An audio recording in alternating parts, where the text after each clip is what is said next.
Aujourd'hui, plus qu'hier, moins que demain. Cette phrase, elle est devenue vraiment ma devise de vie. C'est une phrase que je porte aujourd'hui sur mon médaillon, mais que j'ai grandi en regardant ma maman porter ce médaillon qui avait cette phrase écrite. Aujourd'hui, plus qu'hier, moins que demain. Je vais vous expliquer pourquoi cette phrase, elle est devenue vraiment une devise de vie pour moi. Parce qu'avec dans ma carrière, j'ai passé pour plusieurs étapes et j'ai changé de profession plusieurs fois. Et j'ai eu le courage de recommencer de zéro plusieurs fois. Et chaque fois que j'ai recommencé une nouvelle profession, j'ai répété cette phrase pour moi. Aujourd'hui, plus qu'hier, moins que demain. À la base, je suis ingénieur civil. J'ai une formation d'ingénieur civil à la base. Mais cette profession, elle n'était jamais ma passion. Et c'est pour ça que j'ai décidé, juste après ma formation comme ingénieur, j'ai décidé de changer de voie. J'ai changé de voie et je suis allée dans une voie complètement différente. Le premier changement de voie de ma vie, j'ai changé d'ingénieur civil, je suis devenue designer. Oui, web designer. Là, j'ai trouvé vraiment une vraie passion. J'adorais faire ça, du web design, de créer des sites, de créer des publicités, de faire des illustrations. C'était une vraie passion. Après, le destin m'a fait changer encore une troisième fois de voie. J'étais ici en France et ma famille, elle habitait au Brésil, mes parents. Et dans une époque, ma maman, elle était malade. Et mon frère, il m'appelait pour me dire, Danieli, notre maman, elle est malade. Je voulais savoir si tu voulais pas venir habiter quelques années ici au Brésil avec nous. À cette époque, j'étais déjà mariée, j'avais 2 enfants. Et c'était une très difficile décision à prendre parce que j'adorais habiter en France. Je voulais pas du tout rentrer au Brésil. Mon mari aussi, il est français, alors mes enfants, voilà, je ne me voyais pas rentrer au Brésil. Mais comme c'était ma maman, et je me suis dit, je veux être avec elle. Et j'ai partagé ça avec mon mari et il était tout de suite d'accord avec moi. Il m'a dit, ok, on va au Brésil, on part au Brésil et on va rester à côté de ta maman pendant les années qui lui restent. Et c'est comme ça que nous sommes répartis au Brésil.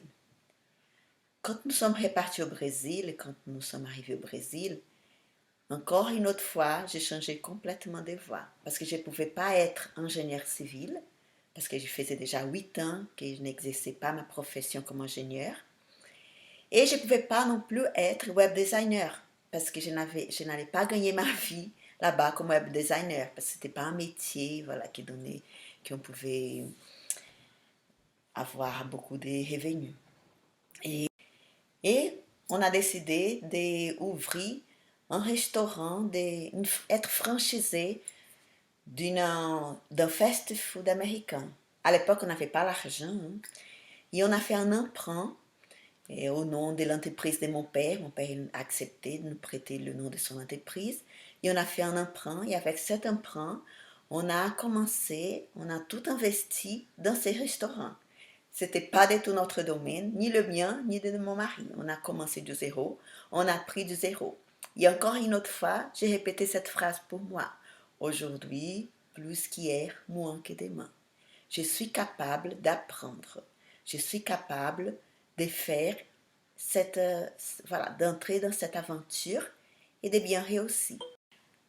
Alors, j'avais ça dans ma tête, que j'étais capable de recommencer encore une nouvelle profession dans un pays qui c'était mon pays, mais qui faisait longtemps que je n'étais pas là-bas. Alors, j'ai recommencé de zéro. Pour moi, c'était un nouveau pays parce que c'était une nouvelle mentalité. Beaucoup de choses avaient changé. Et on a bien réussi. On a réussi à monter notre restaurant, notre fast-food. Un grand défi aussi, c'était de travailler avec mon mari. On a eu beaucoup de difficultés au début. Après, on a réussi à travailler ensemble.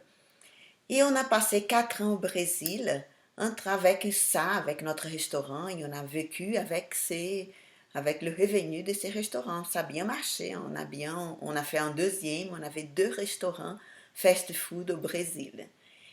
Et on a vécu, on était très contents, on venait toutes les années en France pour passer des vacances, pour passer un mois. Voilà, on vivait très bien. Et après, ma maman, elle a décédé. Et j'ai commencé à me poser des questions, avec mon mari aussi, qu'on ne voulait plus continuer là-bas.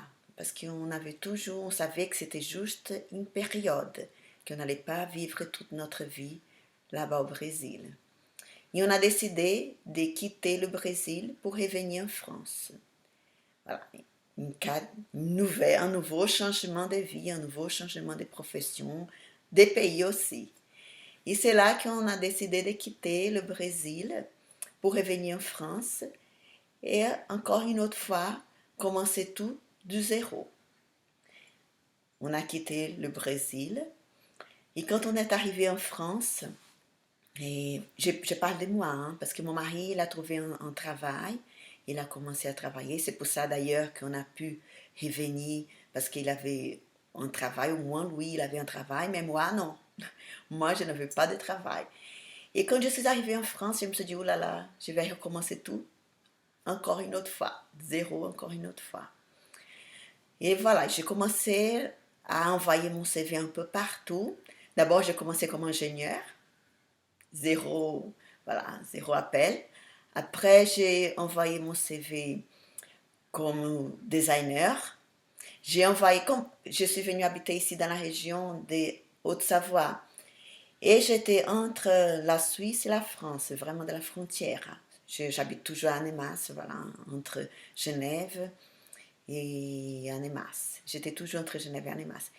J'ai envoyé aussi mes CV à Genève, sous quelques entreprises sous Genève aussi. Mais Genève, j'étais tout de suite non, parce que à l'époque, je n'avais pas la nationalité française. Et comme brésilienne, c'était trop difficile de trouver un emploi là-bas au Brésil comme brésilienne. Oh, en Suisse comme brésilienne. Et les portes sont fermées en Suisse pour moi. Et après, je me suis dit, ici en France aussi, c'était trop difficile. Je n'arrivais pas à trouver ni de travail comme ingénieur, ni comme web designer. Voilà, je n'arrivais pas à trouver de travail dans les domaines que j'avais l'expérience. Et j'ai dit, ok, alors il faut que je me réinvente, il faut réinventer, il faut recommencer encore du zéro, Danieli. Et j'ai pris encore cette phrase, aujourd'hui, plus qu'hier, moins que demain. Et j'ai commencé à penser dans une chose, qu'est-ce que je pouvais faire ici en France? Et j'ai commencé à penser, vraiment à regarder dehors de ma profession, dehors des choses que je faisais déjà, comme je disais en anglais, outside of the box. Think outside of the box. Danieli pense dehors de la boîte. Je ne sais pas même s'il a du sens en français, mais j'ai commencé à penser une autre chose, rien à voir avec mon expérience.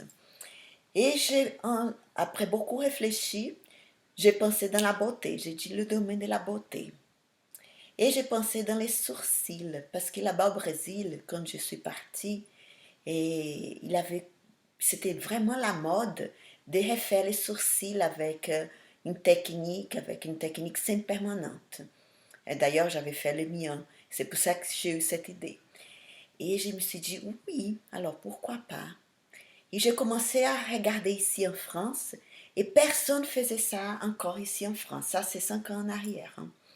Personne ne faisait cette technique ici en France. Et je me suis dit, voilà, ça c'est une bonne idée. Par contre, moi, je ne savais même pas faire ça. Je ne savais même pas épiler un sourcil. Alors, je me suis dit, c'est pas moi qui va le faire. Il faut que je trouve un associé pour qu'il fasse ça. Et moi, je vais être juste la gérante, l'administratrice. Je vais faire le design, voilà, la publicité. Et la personne, elle va faire le travail. Et j'ai tout de suite pensé à une grande amie à moi qui habitait exactement dans la même région, de la même ville que moi, que j'habitais. C'était vraiment une coïncidence, hein, qui n'a pas de coïncidence, mais je suis venue habiter dans la même ville que cette amie brésilienne aussi habitait. Et cette copine, cette amie, elle est esthéticienne. Et je me suis dit, c'est parfait, ça va être parfait pour Carla. Elle va travailler comme ça, elle va faire les sourcils. Et nous deux, on va faire une entreprise pour faire les sourcils. J'avais toute l'idée dans ma tête. Et quand je suis allée parler avec Carla, et elle était dans une mauvaise vibe dans cette époque, elle était vraiment très très négative. Et elle m'a dit, je pense, non, je suis sûre, à cette époque, elle était en train de vivre une grande dépression dans sa vie. Et elle a dit, non, ça va pas marcher, non, l'esthétique, c'est pas bien, on gagne pas l'argent avec ça, non, ici en France, blablabla. Voilà. Elle a tous les points négatifs, elle m'a jeté sur ma tête, vraiment, et elle a dit, non, ça va pas marcher. Mais je suis très têtue, j'étais vraiment convaincue que c'était une bonne idée et j'ai continué à le parler de ça. Et un jour, je suis allée au Brésil pour mes business, pour voir les choses que j'avais encore là-bas. Et quand j'étais là-bas, Carla m'appelle et me dit, Danieli, c'est bon, tu peux faire une cherche, va tout de suite là, n'importe quelle formation que tu trouves au Brésil, fais une formation pour dessiner les sourcils, pour faire la dermopigmentation des sourcils. J'ai dit, quoi? J'ai dit, yes, c'est ma chance. Mais j'ai dit, mais c'était pas moi qui allait le faire les sourcils, c'était elle. Mais quand même, je me suis dit, ok, je vais trouver cette formation, je vais apprendre pour l'apprendre. D'accord? Je vais faire la formation. Dès que j'arrive en France, je vais l'apprendre. Et tout de suite, j'ai commencé à appeler plusieurs personnes et tout. Et j'ai réussi à trouver une formation au Brésil. Et exactement à l'époque, j'étais là-bas. Je suis passé 15 jours et j'ai trouvé une formation d'une semaine, pile poil. Ok, parfait. J'ai fait la formation. Et la dame m'a demandé, est-ce que vous avez déjà l'expérience? Tout de suite, j'ai pas dit que j'étais ingénieur, ni que j'étais web designer, ni que je travaillais dans les restaurants. Non, j'ai rien dit. J'ai dit, oui, je sais esthéticienne, je travaille avec ça, je sais épiler les sourcils parfaitement. Et elle a dit, ok, alors tu peux faire la formation, parce que ça, c'est un prérequis. Si tu sais pas faire les sourcils, si tu sais pas redessiner les sourcils, tu peux pas faire la formation. Et j'ai dit, non, non, non, je sais. Alors, je suis arrivée dans cette formation sans rien savoir parce que je ne savais même pas épiler mes sourcils à moi.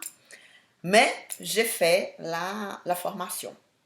Et je suis partie de la formation pas très contente parce que c'était pas la formation. En fait, il y avait beaucoup de blablabla et pas beaucoup de pratiques. Mais j'ai appris au moins à faire comment tenir un stylo, la machine et tout. Mais elle m'a même pas appris à monter la machine, quelle aiguille utiliser, rien, rien. Je vais pas parler des détails, mais je savais vraiment je ne savais pas travailler avec ça. Je suis partie de cette formation vraiment, ouais, je savais un tout petit peu plus, plus qu'hier. Et quand je suis revenue en France avec ma formation un peu, voilà, un peu nulle, c'est tout ce que je peux dire, et j'ai décidé de chercher d'autres formations parce que je savais que je n'étais pas encore prête à travailler avec ça. Et Carla, elle a commencé déjà à trouver plein de clients pour moi. Hein. C'était l'inverse, vous voyez, c'était elle qui allait faire les sourcils, mais elle a fait l'inverse. C'était elle qui a commencé à vendre mon travail, et c'était moi qui allais exécuter. Et j'ai dit, ok, c'était pas ça le plan au départ, mais ok, on va jouer le jeu. Et j'ai dit que j'étais non, Carla, je ne suis pas encore prête. Et j'ai commencé à chercher d'autres formations. J'ai trouvé une autre formation. Ici en France, il n'y avait personne qui donnait des formations, ni en Suisse, avec la technique que je voulais. Alors j'ai commencé à chercher ailleurs. Et j'ai trouvé une formation en Autriche. Je suis partie en Autriche et j'ai fait une formation là-bas en anglais. Voilà, c'était une formation un peu mieux que la formation que j'avais faite au Brésil. J'étais en, voilà, plus qu'hier encore. Je dis, je sais encore plus là maintenant. Je peux commencer déjà à travailler. Et avec cette formation, j'ai commencé à travailler, mais je n'étais pas encore contente avec mon travail. Et j'ai décidé de faire une troisième formation. Et je suis partie en Bosnie pour faire une troisième formation. Dans cette troisième formation, j'ai bien appris, j'étais vraiment contente avec mon travail. J'ai dit, voilà, maintenant, oui, là, je suis contente. Et j'ai commencé à travailler, à travailler. Et j'ai commencé il y a eu beaucoup de gens qui ont commencé à chercher Carla et moi, pour qu'on puisse leur apprendre cette technique. Et on a commencé, c'était comme ça que Design Beauté est né. On a commencé, que notre entreprise est née. On a commencé à donner des formations. J'ai commencé à enseigner la technique que j'avais appris aux autres, parce qu'à cette époque, personne, il n'y avait pas de gens qui formaient les autres dans cette technique. Et c'est comme ça que je me suis formée à former. Et j'ai découvert une nouvelle passion, l'enseignement, la formation. C'était vraiment, mes yeux brillaient quand j'étais avec mes élèves, quand j'ai commencé à apprendre mon savoir-faire. C'était vraiment un grand plaisir, une passion. Et j'ai donné tout. Une chose que tous mes élèves disent, c'est que que j'apprends avec générosité. Parce que j'ai vraiment appris tout. Tout que je n'ai pas appris dans toutes les formations que j'ai passées, j'essaye de faire ma formation complète, de donner tout, d'apprendre tout. Tout que je n'ai pas appris. Et c'est comme ça qu'on a commencé à donner des formations. Et c'est comme ça qu'on a commencé notre académie ici en France. Et là, quand je raconte mon histoire ici, quand je suis en train de vous raconter mon histoire, je suis vraiment... c'est une grande gratitude qui déborde de mon cœur. Gratitude pour cette phrase de ce médaillon. Gratitude pour l'éducation que j'ai eue de mes parents. De jamais laisser tomber, de toujours continuer. Et de savoir qu'aujourd'hui, je sais plus qu'hier, mais moins que demain. Que je suis dans une constante évolution. Que je ne sais pas encore tout. Même de ma profession, je suis toujours en train d'apprendre. Et c'est ça la beauté d'être dans cet état d'apprentissage.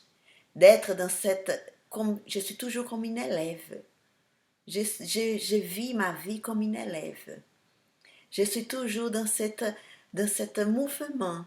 Je sais pas tout. Je suis toujours en train d'apprendre. Apprendre à aimer. Apprendre une nouvelle chose. Apprendre à enseigner. Apprendre à éduquer mes enfants. Ça, c'est aussi une autre histoire. Après, je vais vous raconter cette histoire avec mes enfants aussi. Mais je suis toujours dans cette dynamique d'apprendre. Aujourd'hui, plus qu'hier et moins que demain. Ça, c'est un peu de mon histoire avec ma profession. Aujourd'hui, nous sommes en train de donner un grand pas dans notre académie. On va ouvrir la plus grande académie de micropigmentation de la Suisse. Oui, je peux dire ça. On va ouvrir la plus grande école de formation en dermopigmentation en Suisse. Et on va ouvrir cette école dans un local le plus prestigieux de Genève, que c'est la Queue du Mont Blanc.